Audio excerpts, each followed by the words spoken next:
This week in Arsenal, the Gunners dominate Brighton to keep their fifth away league clean sheet in a row. Bayern comes to the Emirates and makes the critical moments count. Arsenal makes some uncharacteristic errors, and it's all to play for at the Allianz Arena next week with the score at 2-2. Let's get into it.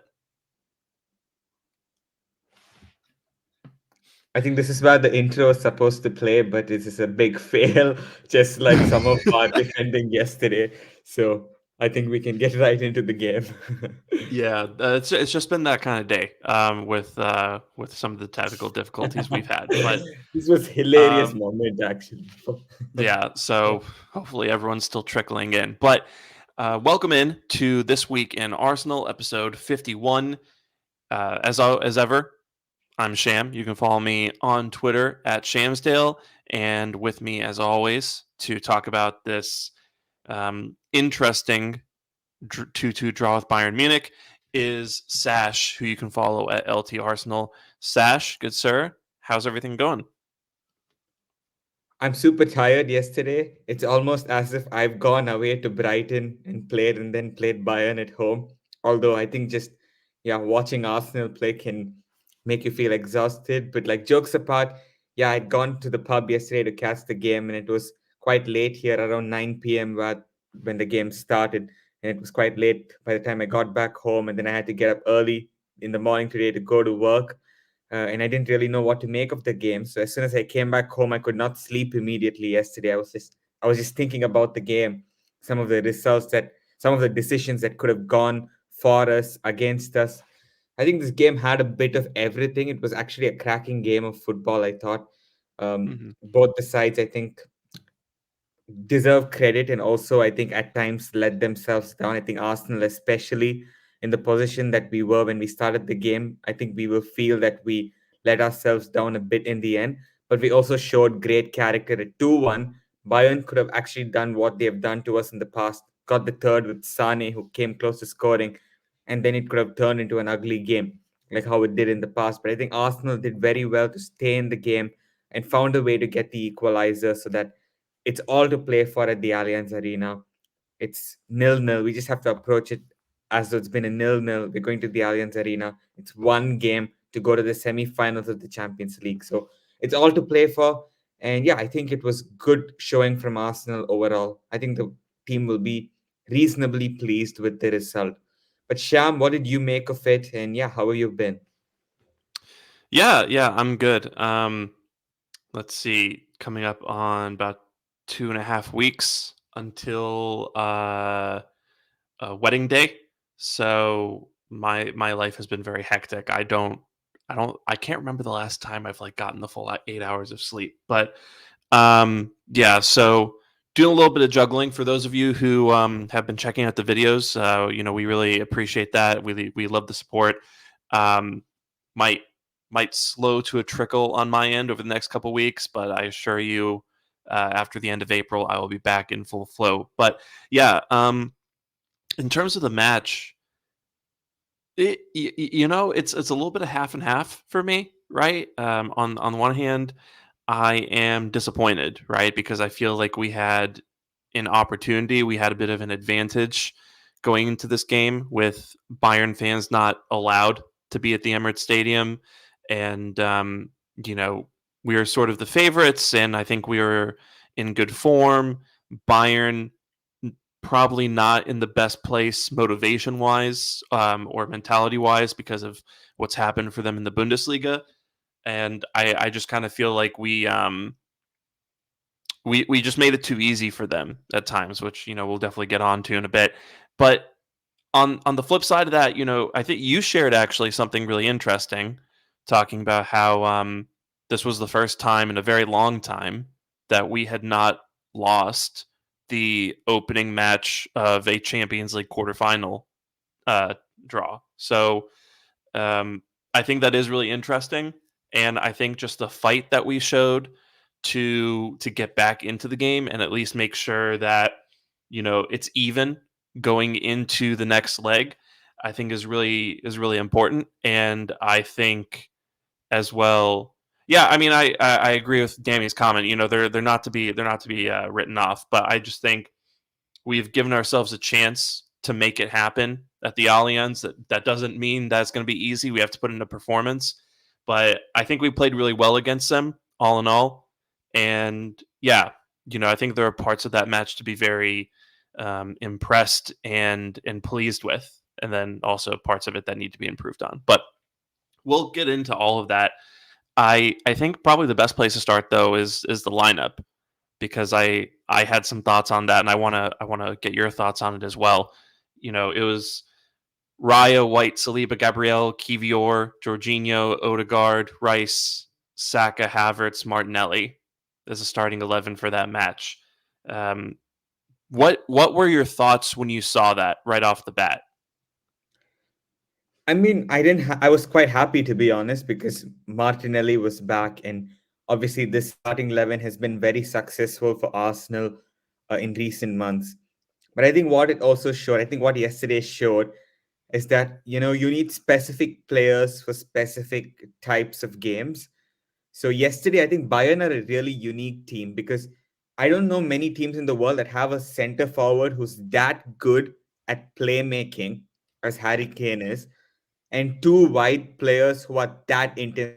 You don't see players like Leroy Sane very often in many teams, like that type of player, who can just go past two, three, four players in transition and absolutely pick a team apart on his own. There's not many teams like that. And Serge Gnabry as well is absolutely rapid. And to, compound all of this, I know Musiala did not have a great game yesterday, but he's another player who's very good at, getting past players in those 1v1 situations. So this is a team that I think, just if you look at the players they have, I think probably they are the best transition team in the world. If you just look at all the profiles, the wide players who are fast, that midfielder who can get past a couple of players and pick a pass, that center forward who's tall, strong, can drop deep and link play. So Bayern are one of a kind. And I think in hindsight, after seeing what happened in the game, there are a couple of things we could have done differently. I think the first thing is keeping Declan Rice in the middle of the park, and not having him play so advanced, especially off the ball. I think he would have been pivotal in stopping some of these transitions. And instead of Kiwior for this particular match alone, I would have played Tomiyasu because I think he would have dealt with the threat of Sane even better, because Sane is a left footer who likes to come on the inside. And Tomiyasu, because he's such an ambipedal player, I think he would have been able to defend Sane even better than what Kivior managed yesterday. And yeah, I think we missed Timber in a game like this. Probably he could really give us something at left back against a left-footed winger who's coming in. But yeah, I think it's just these couple of things maybe that could have been done differently. But I'm not going to sit here and complain after the game has been played that, hey, Arteta, why did you play this lineup? Because let's be honest, our season in January, we're like 5 or 6 points behind first. That game against Liverpool, I think, changed absolutely everything. And it's since that game where we found our best 11, which had Jorginho at 6, which had Kivior as a left back. I see a lot of fans writing Kivior off. And look, he has some weaknesses, okay? But which player doesn't have weaknesses? And I think he won't come up against players like Leroy Sane every week, So I think people need to chill a bit. And I think it's just a learning for Arteta as well, that maybe for specific games, we need to be a bit proactive with our selections and pick certain players. But it's a really hard one because stability in our starting 11 has been the key to our success. So you don't want to disrupt that too much. But yes, you also need to be streetwise, I think, and make a change uh, depending on the game. But I think Arteta quickly corrected things in the second half. He brought on Zinchenko. Many of us were concerned about him, but I thought he did really well. I thought, he somehow 1v1, he did even better than Kiwior did against Sane, and you have to give Arteta credit for that. And also, I think the decision to bring Gabriel Jesus on, move Havertz to midfield, and play Declan Rice at 6. I think that during that spell, we played some of our best football in the game. So I think Mikel has recognized some of these things. And yeah, so all in all, I'm not going to make a huge hue and cry about the starting 11 after the game. I think it's just a learning, and yeah, we take that. But what did you make of it? Did you feel a bit surprised that we just choose to stick to the same 11? Because we are essentially playing two center backs as full backs, even though Ben White's really good. But against that team, with the transition threat that they carry, with us playing really high, do you think in hindsight that might have been a bit reckless? Yeah, the Kivior one I understand because I'm willing to give Arteta the benefit of the doubt there and just kind of um, maybe write that one off as Tomiyasu still not being 100% fit. And Kivior's done very well. I do think if Tomiyasu was available, this might not have been the best decision to play him against someone like Leroy Sané, right? Because Kivior is very quick, but I think he's very slow to accelerate to that top speed. Yeah, And good I point. think Yeah. additionally, he gets spooked a little easier than Tomiyasu does.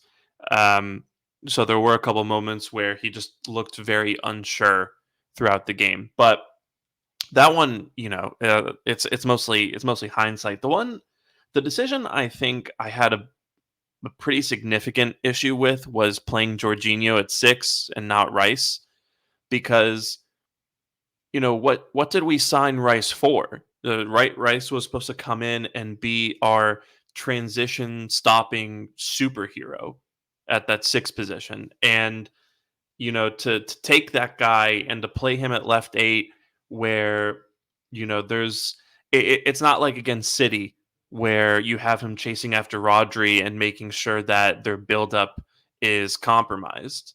Um, it just kind of felt a little off. So I would have much rather had Rice in the center of the park, at least helping to stop the transition. I understand that he's on a yellow card and all that, but I'd rather take that chance if it means that um, we can prevent some of those breaks against us. The way that Bayern managed to put together. So um, yeah, and I wasn't particularly impressed by Jorginho. I think they did a good job of kind of marking him and taking him out of the game. I think he was okay off the ball, but that Sane run for the penalty, he it didn't look great from him. The way he got beat there and was just kind of running back, made that desperate slide tackle that Sane just kind of skipped away from. So I do I think think the that is problem was it was Kivior and him chasing Sane. And if it had been, anyone else, if it had been Rice over there, or maybe even Timber, who, if he was fit playing at left back, you need at least one player who can catch up with him. When two players, as you mentioned, Kivior is really slow to accelerate. So when two players are like that trying to chase after Sane, it's only going to end one way, unfortunately. yeah, yeah, and they caused us a lot of problems, Sane and Gnabry especially, and Kane, right? I think Kane had a phenomenal game outside of elbowing Gabriel in the face. Outside But of the yeah, assaults. yeah. So I think it was probably the best lineup that Arteta could have put together under the circumstances.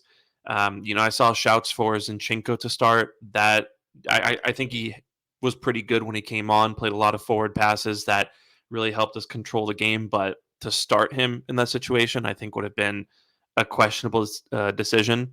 And you know, on the flip side of the Jorginho at 6 question, who do you really play at left 8 if you play Rice at 6, right? You could play Havertz there, but that doesn't really work. You could play Smith Rowe or Vieira there, but they don't offer much off the ball. And also, it's been Um, successful. Like Rice at left 8. Like, I know maybe not for this match, but in general, it's been very successful in recent months. And I think that's a huge reason why our season is transformed. That we brought Jorginho at 6, moved Rice 8, ended the Harvards in midfield experiment and put him up front. So, mhm. yeah, I think that's what I was trying to say. I think there's a case to be made to say that, okay, maybe he was justified to stick with what he was doing all these months. Yeah, that was our big game lineup, right? Yeah. So as much as we can kind of point out mistakes that were made and talk about what we would have done differently with the lineup. That's a lineup that beat Liverpool. That's a lineup that went to City and got a draw. Yep. Um, So it's been very good for us this season. So I understand the willingness to go with it. But all that being said, right? We played that starting 11 and we had a great start. Saka scored pretty early on. Really lovely worked goal. He curved it just perfectly into that bottom left corner. And after that, but before I get into this next thing, I do want to talk about, because I think this is a big moment in the match. After that, White ends up being put in on goal, 1v1 with Neuer, essentially, which I thought was interesting. White was further ahead than Saka a lot of times at the beginning of the match. And so White is 1v1 with Neuer uh, at a little bit of an angle, but I still think there's enough room for him on the left to slide the ball into that same spot that Saka put the ball in for the first goal, and he just smacked it at Neuer. So how big of a moment was that for you? Do you feel that was a bit of a sliding doors moment in terms of the direction that the match could have gone in, or do you think maybe we're overstating the significance of it? Look, the thing is, it's just one chance, right? So of course, if the ball goes in the back of the net, it's 2-0. Maybe we play with such confidence that we don't make the mistakes that we make. So maybe that's possible. But I'm not going to read too much into it because it was not a flurry of chances. It was one big chance which fell to a full back, inside a penalty box. And Ben White's final ball has been very good, but he's not like an accomplished finisher. So I'm not going to like this is where I disagree with Arteta's like words in a press conference where he mentioned this as the moment. Like it is a big moment, but I think it's a big moment because of what followed, which were the mistakes that we made, right? I think that's why it's a big moment. If we didn't make the mistakes, it would have just been another big chance in what was a very good start to the game. We made a mistake, we got rattled, we conceded another, and then people speak about the missed chance. But I think the focus should be on why we made the mistake in the first place. Yeah. I will push back slightly on it and just say that I think the Champions League, especially, is a game of moments, right? And that was kind of the worry I had about Bayern, where for as below their standards as this season has been, and for maybe how unintimidating the defensive half of that team looks. They have Kane, they have Sane, they have Gnabry, they have Coman, they have Musiala. They have some of the most dangerous attackers in world football. They have they have multiple extremely terrifying 1v1 wingers, right? And it was just I think in a game against Bayern Munich, especially in a knockout situation, if you don't take advantage of those moments, you're much likelier to pay for it than you are against someone like a Brighton or even City to an extent, right? I think City is a team that dominate the match.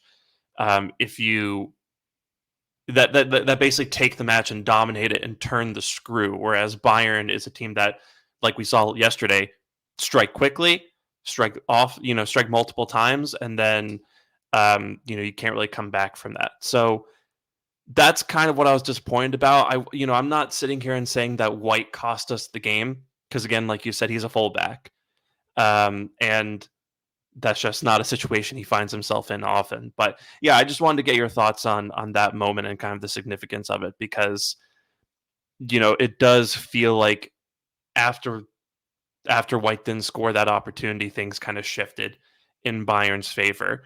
And that's kind of the next question I have for you, which is, we were 1-0 up, and then it seemed within minutes we are down to 2-1. So, what exactly happened in your mind? What do you put that down to? I think it was a lot of nerves, to be honest. So the thing is, in the Premier League, the teams that we play, we know how those teams play. We've played against those teams for many seasons, right? But Champions League, first time in the quarterfinals in since 2010, right? Arsenal in 13 years. Many of these guys are playing their first ever Champions League season, playing against Bayern Munich, a team that they've never faced. I don't even think we've faced them in preseason, right? It's just completely new for everyone. We're not sure exactly how they're going to play. On the flip side, they are also not sure about exactly how we're going to play, right? So I think even when it comes to something like Gabriel playing that pass, you can see there's a bit of hesitancy. You can see even with David Raya, there's a bit of hesitancy. You can see with Kivior in terms of receiving the ball, there's a bit of hesitancy. And I just think the fear of the unknown, because they don't know what Bayern is about, that played into the goal more than anything else. I thought, we made it was a series of mistakes, and even after we give the ball away, Declan Rice, I thought, made a mistake by his standards. He commits forward and the ball gets played through him. I think he could have dealt with that much better. But yeah, having said that, still to concede like that in a game like this leaves a bitter taste in the mouth, because if if Sane was to pick the ball and dribble past 6, 7 players around the goalkeeper and score, you know what, I'll say fair play. That's a great goal, great player. But for us to cause and be the reason of our own downfall is what is for me a bit annoying. And I think after it was 1-1, like all that energy that we had slowly went away. And you could see the players, they were a bit shocked by what just happened. And I think the game, though, there was a theme to the game where, Bayern, they were really, really direct. Kane coming, dropping deep and playing incredible passes, to be fair to him. And there were quite a few situations where I felt uneasy, even though it didn't lead to a shot or a chance of Bayern. And yeah, soon the second one also followed. And out of the blue, we find ourselves 2-1 down. And soon after, it could have even been 3-1 downs. So that just goes to show you about the beauty of knockout football. At one moment, you're on top of the world, and the next moment, you're shell shocked. And there's just something beautiful about knockout football. Like, I'm just taking a coach like Unai Emery, who's won 4 Europa League titles, I think, in his career, right? That sort of approach never works in the league. You're just pragmatic, you're sitting back, you're doing everything. It doesn't work in the league. But there's something beautiful about it in a European night, where the team has prepared for weeks and months. 2 months ago about the team you're going to face in the Champions League on so and so date. You plan for it. You plan for it. In Bayern's case, this is the biggest ever game of the season because they're out of the Bundesliga. It's a humiliating season for them, and that's what they have done. And yeah, that's the beauty of the cup competitions. Even a team that's struggling in their domestic league can go against a team like Arsenal, who are on top of the Premier League, and be in a situation where they could have torn them apart in their own backyard. And Arsenal are supposedly a very solid team. So the game just can change like this. And I think, yes, the Arsenal players, a lot of them bit inexperienced, I thought, with the way they dealt with the occasion. And that's what I'm slightly disappointed about, because, from a young team, I want to see a lack of fear. Now, a lack of fear does not mean we're reckless in what we do, but still, don't show this sort of nerves in a situation like that situation where Gabriel collects the ball. It should never lead to a goal. It should never lead to a goal. So yeah, that's what for me is a bit annoying. And the second goal, yes, again, transition moment. We didn't deal with that well enough. But I think the second goal is sort of the consequence of the first goal, where I thought after the first goal, we tried to overcompensate and went too offensive. And yeah, it could have been two, it could have been three. Um, so I think we were at halftime. I think we were fortunate that the scoreline was still 2-1 after Bayern went in front.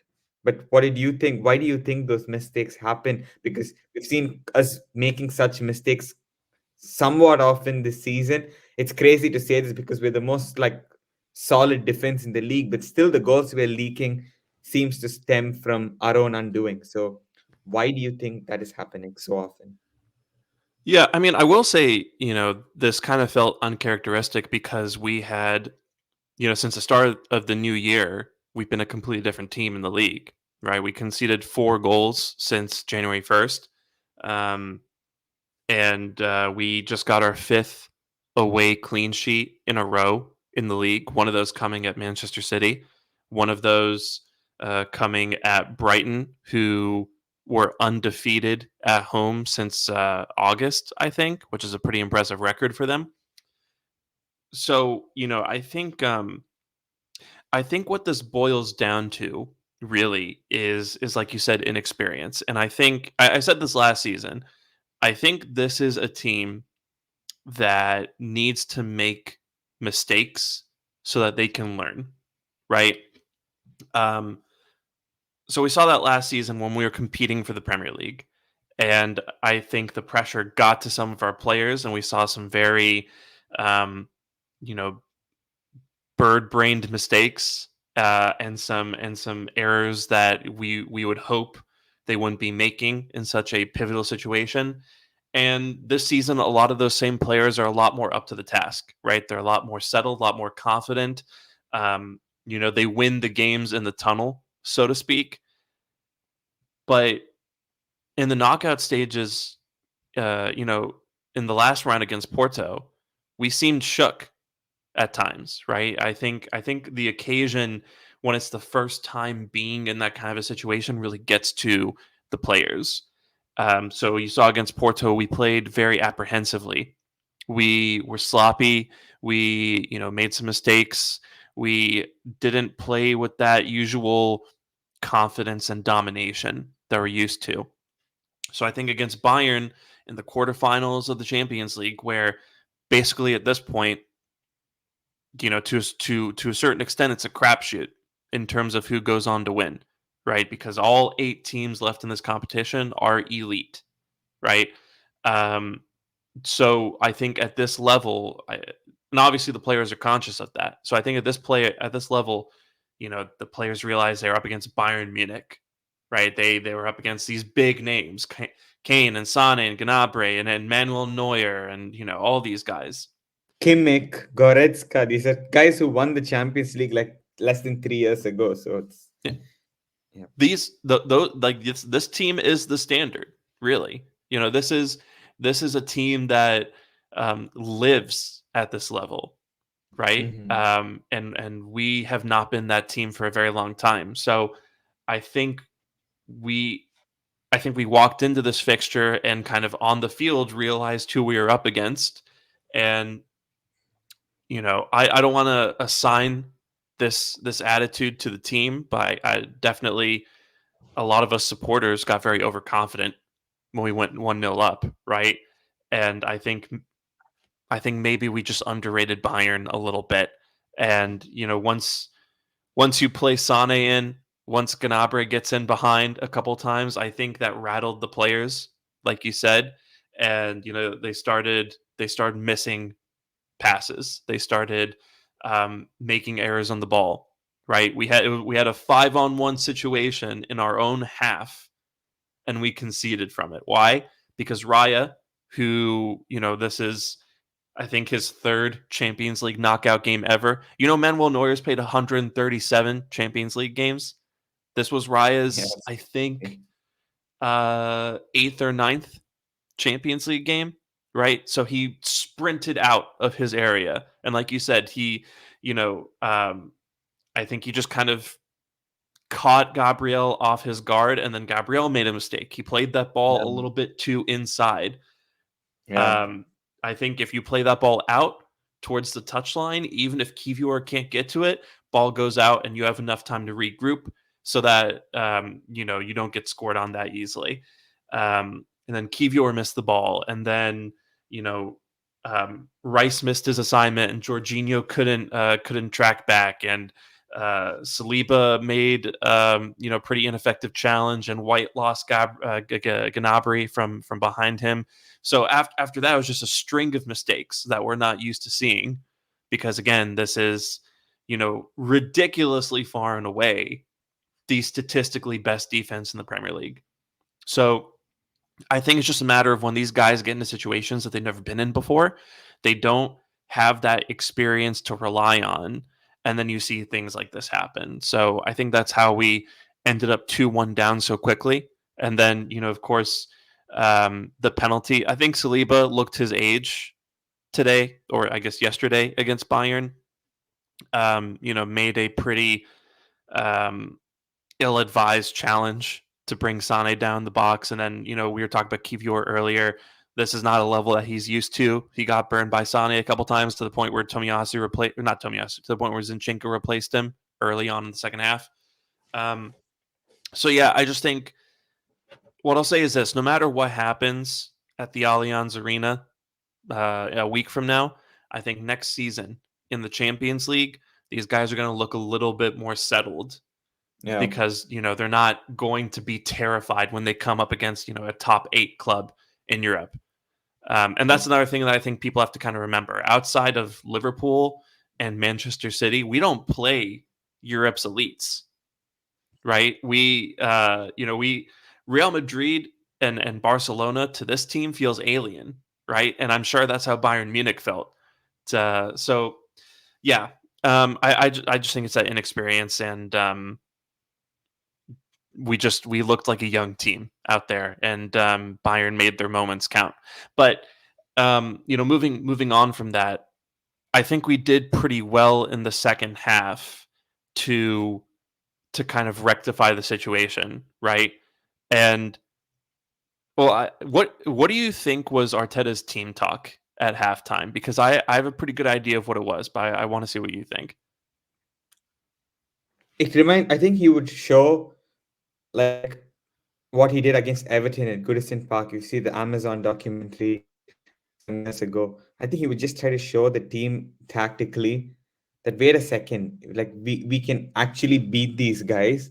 Like it's all in your head, Like you need to get it out of your head. And if you want to be the best team in Europe, you need to play against the best and believe you can do it, right? And the players do have the talent to do so. I think he would have just tried to instill more belief into the players at halftime that they can do it, that whatever goals Bayern scored were our own undoing, and that if we just focus on our own process, that we will be fine. I think what he would have also mentioned is that yes, we're 2-1 down. We need to try to grab a goal, but also not be so reckless to the point where we risk going 3-1 down, And I remember this game that we played against Monaco, the one some years ago, where Giroud missed all those chances. We go a goal down, 2 goals down, and then go gung ho and concede a third. So it's like, we just need to manage the game well. And I thought Arsenal yesterday managed the game well because, yeah, people speak about that late chance Bayern had at 2-2, which they should have scored. But I think in between that, Bayern did not create anything. They had 6 shots yesterday, 2 on target, and both those 2 on target, as it always is the case at the Emirates, ends up going into the back of the net. So it's it's a bit of bad luck. But I thought the second half Arsenal showed great maturity, and I'm sure Arteta, he would have. That's why I think he brought Zinchenko on to take Kivior off because he was short on confidence after what Sane did to him. But bring Zinchenko on, I was really afraid. But Zinchenko, I thought, played yesterday with good composure. He defended well 1v1. He won his duel. So you have to give credit to Zinchenko. You also have to give credit to Arteta for being bold to make the change, because I think both of us, if we were the manager, we would have brought Tomiyasu on to Yep. try to prevent the onslaught. But the way Arteta saw it was like, hey, we're 2-1 down. We need a bit more control here.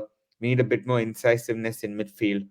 But we also need a bit of change at left back because the left back's getting cooked.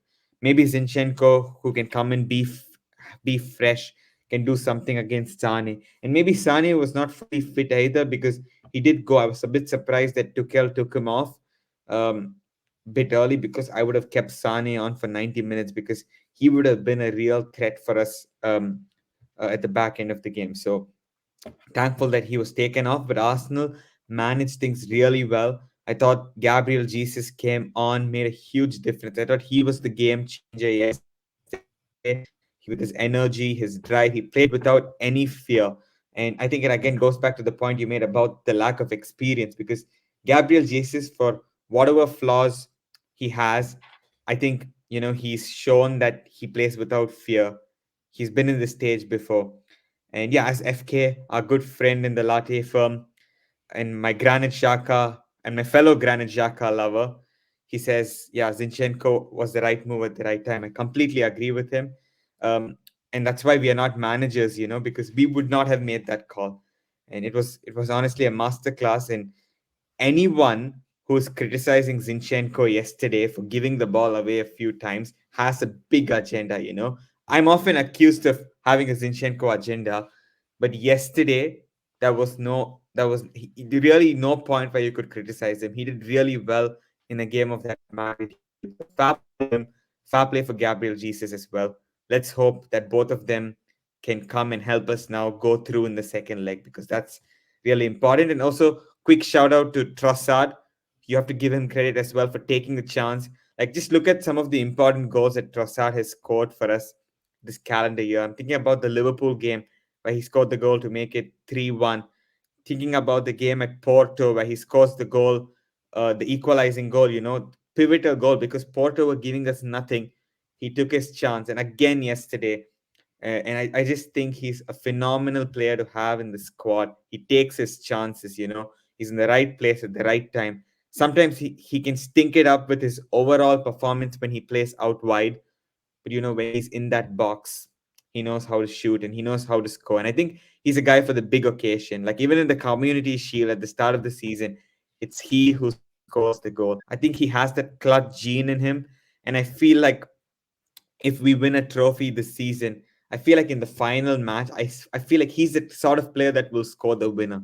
He's just that type of player who can sneak in, sharp shoot, and score for us. So, yeah, very, very proud of the way he contributed yesterday as well. And then, yeah, of course, after that, it was a case of us just having to, you know, maybe chase the winner, but also not be too open at the back, which I thought we did pretty well despite the chance that Bayern had late on.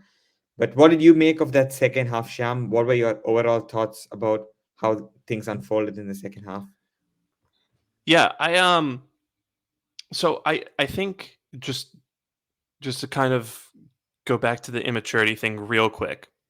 I think the second part of it is after they conceded those two goals, we, like you said, we were playing at a million miles an hour. We were rushing everything. We were trying desperately to, to score a goal to get back into the game, right?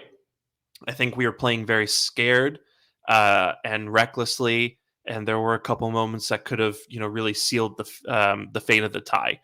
So I think at halftime, I think Arteta, if I had to guess what that team talk was, I would say that Arteta kind of gathered everyone together and said, guys, you are 25% of the way through this matchup, right? It's not one half left. You have three halves left. So just relax, calm down. You have time. Stop making mistakes, obviously, but you don't need to win today. Just don't lose today. Um, and then on top of that, I agree. I'm not the biggest Zinchenko fan, right? I think he has flaws in his game, but I'm not so uh, big a hater of his that I don't recognize the value that he presents in certain situations. And I think Arteta did something really smart here, actually, when you kind of think about it. Like I said, this was a very unusual and the lads were in like uncharted waters, basically. This is not a situation that they were accustomed to, so you could see the nerves, especially with Gabriel and Saliba, especially. And so I was listening to the Arsenal Vision podcast earlier, and I think Clive, as he always does, made a really good point where he observed that they weren't passing the ball to Kivior after a while. There was a part of the game where they were passing it like 5 or 6 times between each other, Gabriel and Saliba. Kivior is out there wide open. They look at him and then pass it out, and Saliba basically kicks it out of play because they don't want to give him the ball. They didn't trust him, right? And so you could tell at that point that our two center backs were rattled and not really comfortable. And I think Arteta, kind of thought to himself, okay, they're not comfortable right now. They're dealing with a situation that they've never dealt with before. I'm going to give them some familiarity around them. So he subbed on Zinchenko to do the 3-2 in possession that they played all of last season. And it was, it was something they recognized, something familiar, something they were used to, right? And I think, and obviously on top of that, Zinchenko has his passing quality that I think really helped us get a foothold in the game and control things again. But I just thought that was really smart from a man management perspective to get Zinchenko in the game and just kind of help the center backs settle back in and play with that confidence that they're so used to. And Gabriel's a good enough defender where, if he's out wide 1v1 against Sane, yeah, Sane's probably going to win that a couple times, but Gabriel's not going to get roasted the whole game. So, yeah, I think Zinchenko did a really good job, came in, played those forward passes. He had the courage on the ball that was probably required on the day. And obviously, he tried to play quarterback a couple times and play those balls over the top that didn't, the execution was a little off, but generally had a very positive impact on the game. And then Jesus came in, immediately added a spark to the game, sat multiple Bayern defenders down before he laid off Trossard for the goal. So I think yesterday was really interesting in that regard because I think a lot of us have kind of written off Jesus and Zinchenko in terms of what they can contribute to this team. People are talking about selling them in the summer. And I'm currently of the opinion that if you get a good enough offer for them, then let them go. If someone says, I'll give you 45, 50 million for Zinchenko, I'll give you 55, 60 million for Jesus, think about it.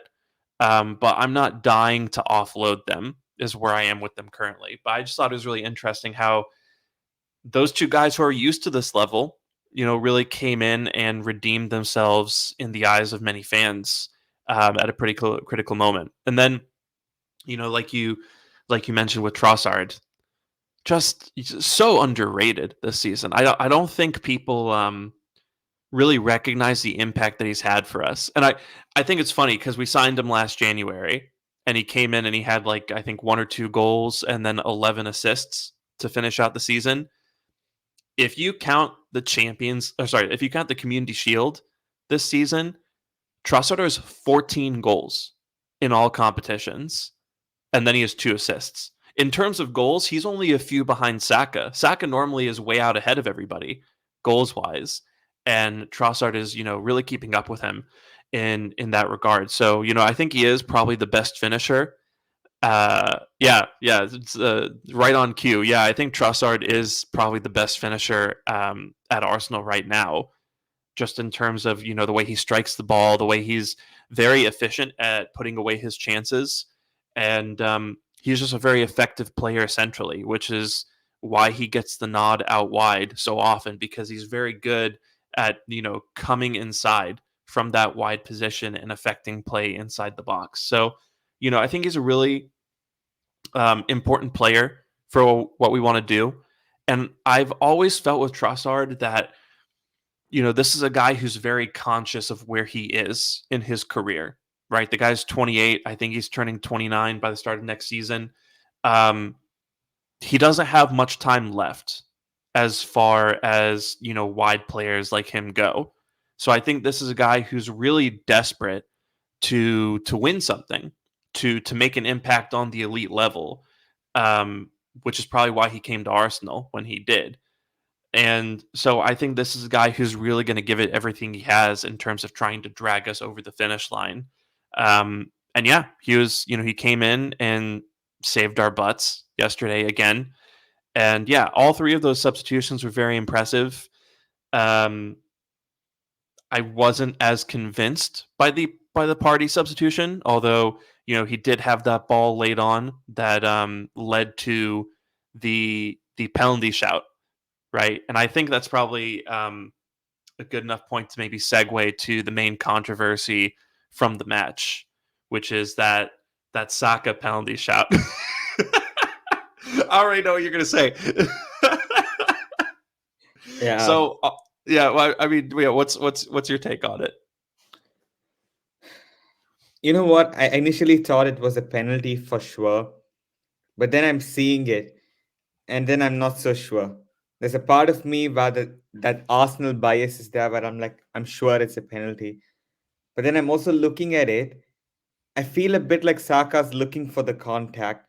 Then I see clips of Saka posted by someone on Twitter where that's just how he dribbles. So it's such a difficult decision to make, to be honest, And I don't want to make this game about that decision. Like this is one of those games where I don't give a shit about refereeing decisions. I don't care if Kane elbowed someone on the neck and should have been sent off. Like I honestly want to ignore all of that.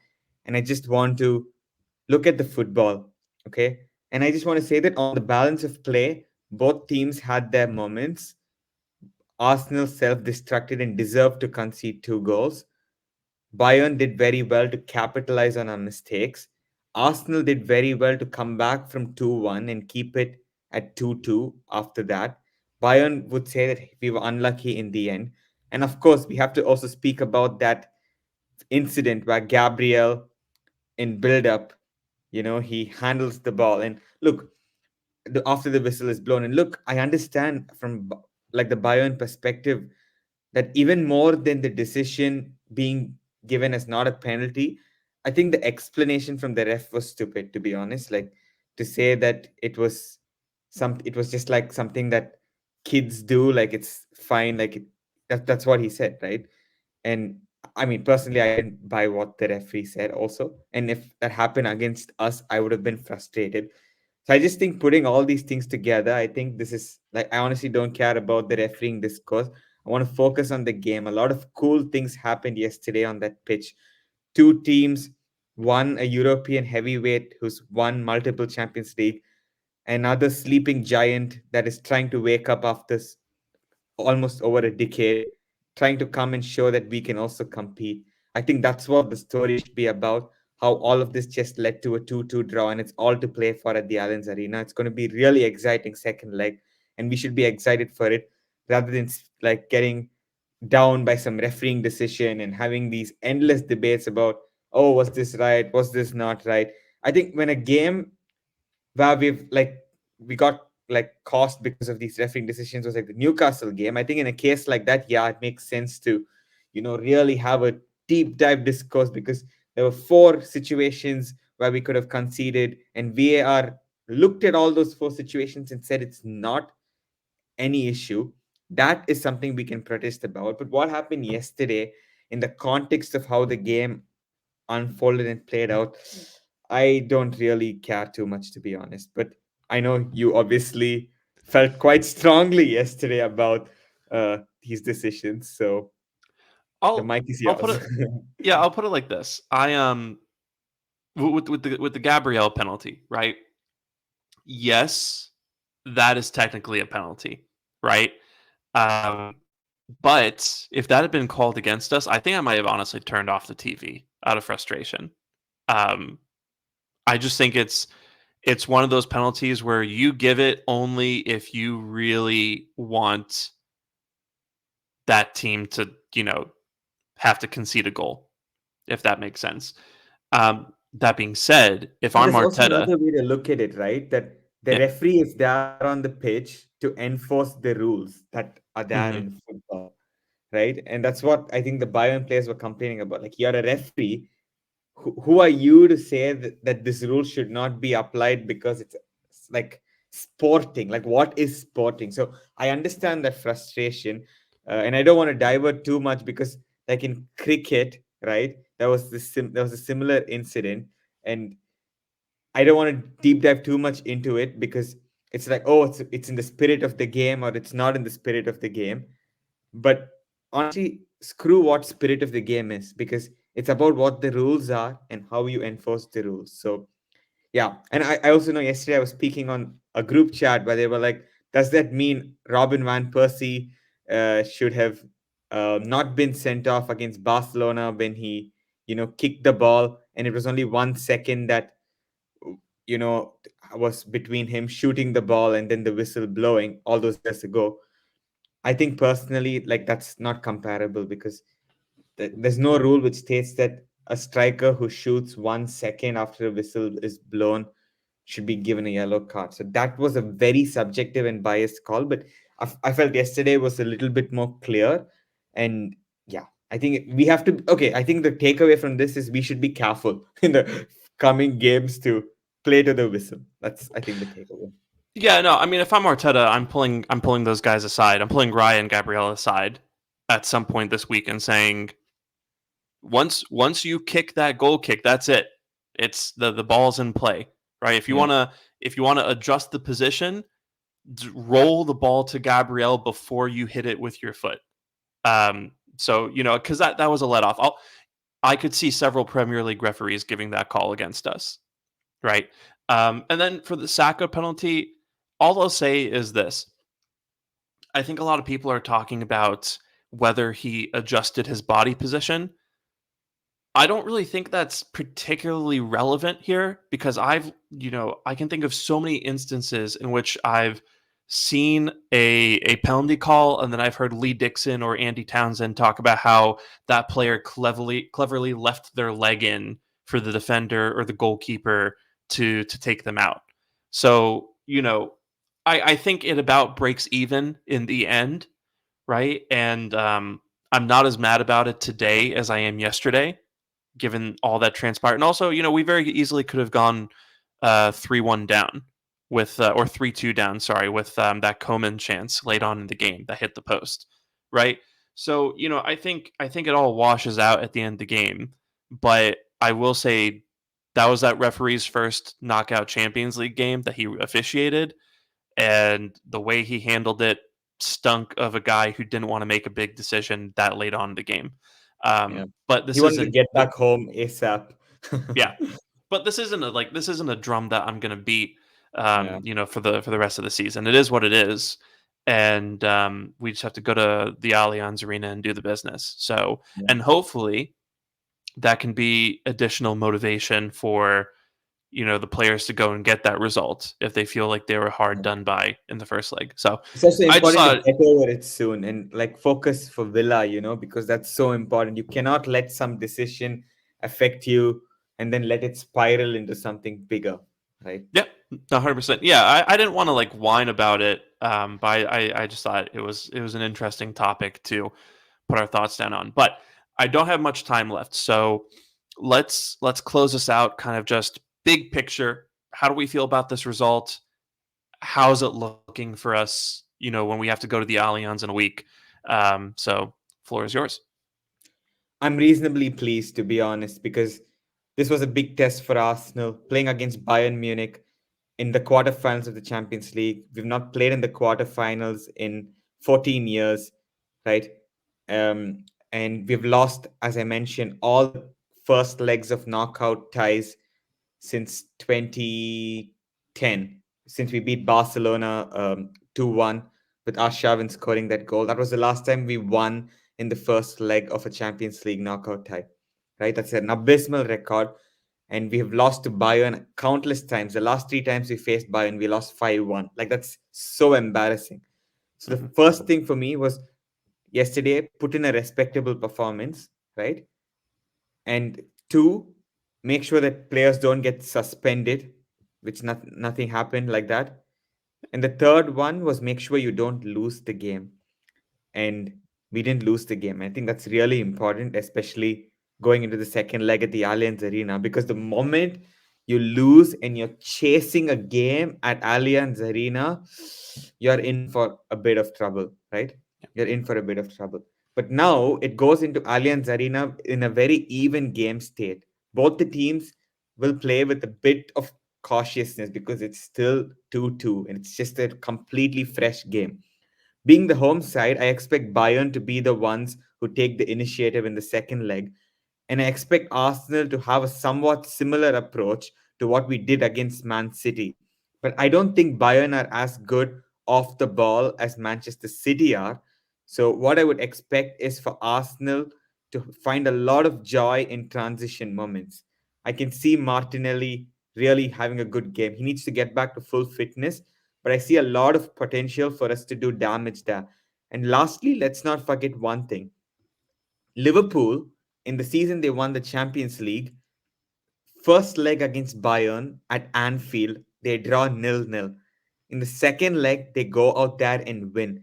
Liverpool, there are some similarities between Arsenal and Liverpool. I think both teams can be really, really good in counter transition moments. I think us playing at the Emirates yesterday, we almost were obligated to keep the ball and retain possession, control the game. But it will be different. And I still believe to this day that our players are more suited to this sort of transition game, especially against a team with, I think, has a sort of weak structure. Like Bayern are there to be got at. You saw in the second half in when Gabriel Jesus came on, in the final third, they're not so convincing with the way they defend.